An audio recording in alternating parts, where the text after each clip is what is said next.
Huwag mo na gagawin ng mga advices na to dahil may mga YouTube tips na akala mo gumagana pa, pero sa taon ngayon ay luma na pala.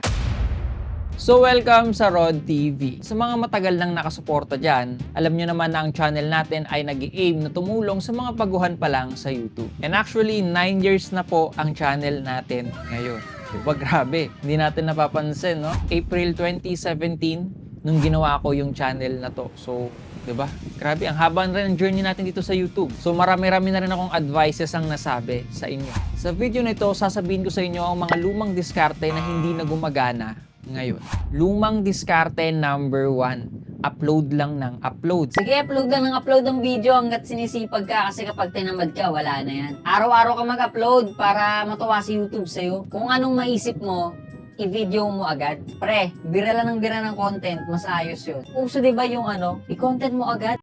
Huwag nyo yan basta-basta gagawin. Alam ko may mga advices ako dati na upload na ng upload, sige lang, ganito, ganyan. Pero hindi na kasi yun effective. Kailangan kada video na gagawin mo ay pag-iisipan mo ng mabuti. Nakakasayang ng effort at energy kung mag-video ka lang agad. Huwag ka rin basta-basta maniniwala na mas matutuwa sa YouTube kapag araw-araw ka nag-upload. Mas matutuwa sa YouTube kung tama yung title mo, description mo, tags, pati paggawa mo ng thumbnail. Dahil yes, sa year na to, sobrang importante ng click-through rate. Alam mo ba na kayang talunin ng isang video na may magandang thumbnail yung 5 video na basta lang in-upload? Ganun ka-powerful ang thumbnail ngayon. Kailangan mong gandahan palagi yung thumbnail na ginagawa mo para panoorin ka agad ng mga tao. So para sa akin, mas okay pa yung 1 upload per week pero quality kaysa sa video na daily mo ina-upload pero bara-bara na lang. Bago tayo magpatuloy, kung hindi ka pa nakaka-like sa video, baka naman mag-like ka na at mag-subscribe ka na rin kung bago ka pa lang sa ating YouTube channel.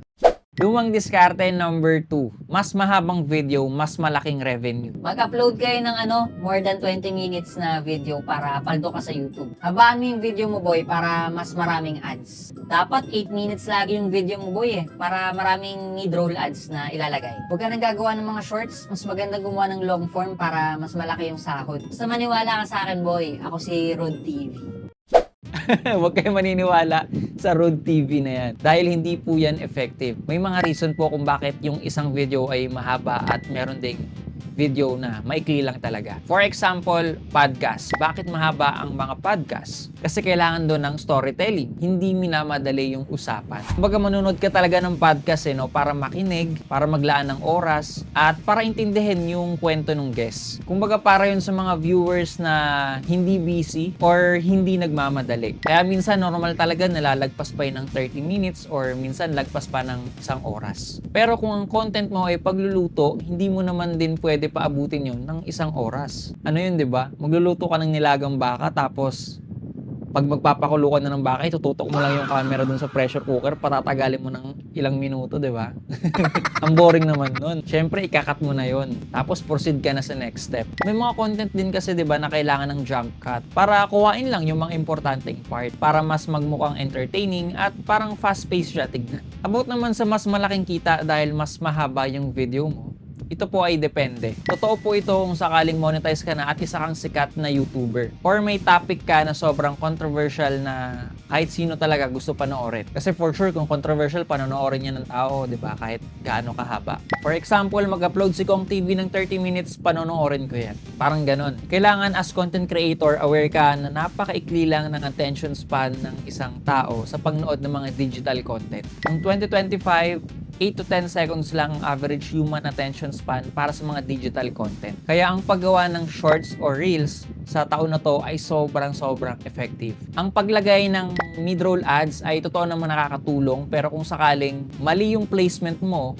bababa yung retention dahil maiinis yung tao Ang daming lumalabas na ads. Ang ending, bababa yung views mo at ikaw pa rin yung talo. Pero yun nga, overall, ang pinaka-effective talaga sa year na to ay ang paggawa ng mga shorter videos. Lumang diskarte number 3. Intro muna bago topic. Hi guys, this is Rod TV, and for today's video, gagawa tayo ng... Hi guys, bago tayo magsimula, baka pwedeng magpa-follow at magpa-subscribe muna ako sa'yo dyan.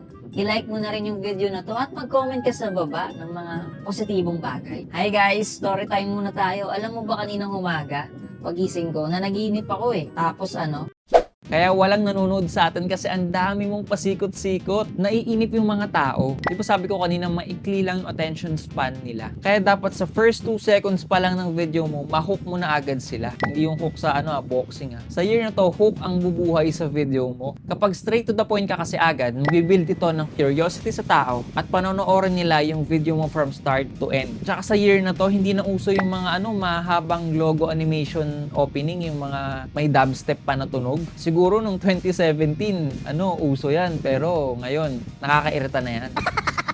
Actually, ngayon, mas maikling intro animation, mas okay. Tsaka hindi mo kailangan magpakilala palagi sa umpisa. Kasi yung topic yung habol nila sa'yo. Ngayon, pag nakita nila na malinaw kang gumawa ng video, maayos, may flow, doon ka nila makikilala. Tsaka hindi rin pwede yung call to action agad pagka-start ng video. Yung magpapa-subscribe ka agad sa kanila, magpapa-like ka agad sa kanila. Kasi hindi mo pa nga sila napoprovide ng value eh. Tapos humihingi ka agad ng favor. Dapat value muna bago call to action. Kasi kung napoprovide mo yan sila ng value, kusa yan silang magla-like or magsusubscribe. Pero maganda pa rin na mapaalala mo. Kasi yung iba talaga nakakalimot. Sobrang importante kasi talaga ng retention. Ang labanan ngayon ay yung hindi mo mapapaalis yung tao sa video mo. Kailangan mo papaabot mo siya hanggang dulo. Lumang diskarte number 4. Over sa edit. Kung hindi ko pa nakaka-subscribe, i-ring mo na tong bell button na yan. Ang tunay na vlogger dapat may pa-zoom in, may pa-zoom out, may pa-zoom in at may pa-zoom out para magmukha kang malupit. Dapat pag vlogger ka, magaling ka sa mga transition.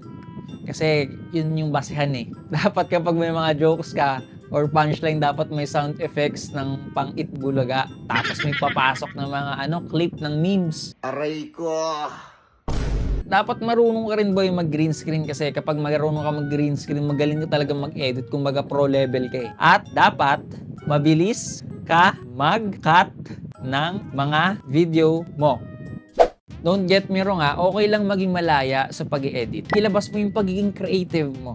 Okay lang yan. Basta wag mo lang sa sobrahan. Kasi kung mapapansin nyo kapag mag-i-scroll kayo sa newsfeed nyo, yung mga videos ngayon ay napakasimple na lang. Malinaw na shot sa subject, malinaw na voice-over, minimal background music, at jump cut. Okay na yung ganun. Naiintindihan ko rin na kung baguhan ka pa lang ay pwedeng nag-explore ka lang sa mga editing features, no? Pero dapat ilagay mo rin yung sarili mo sa posisyon ng viewer. Kung nakaka-irita na ba, nakaka-distract na ba, or pangit na ba ito, tignan. Okay lang mag-edit guys ng mga malulupet kung alam mo naman kung paano gagamitin. And kung sakaling big time ka naman or may pera ka, gusto mo mag-hire ng mga professional editor, okay lang rin yun. Kasi sobrang laki rin naman talaga ng help ng may magandang edit para sa performance ng video mo. Just make sure na wag lang over sa edit or yung distracting na pagpapanoorin.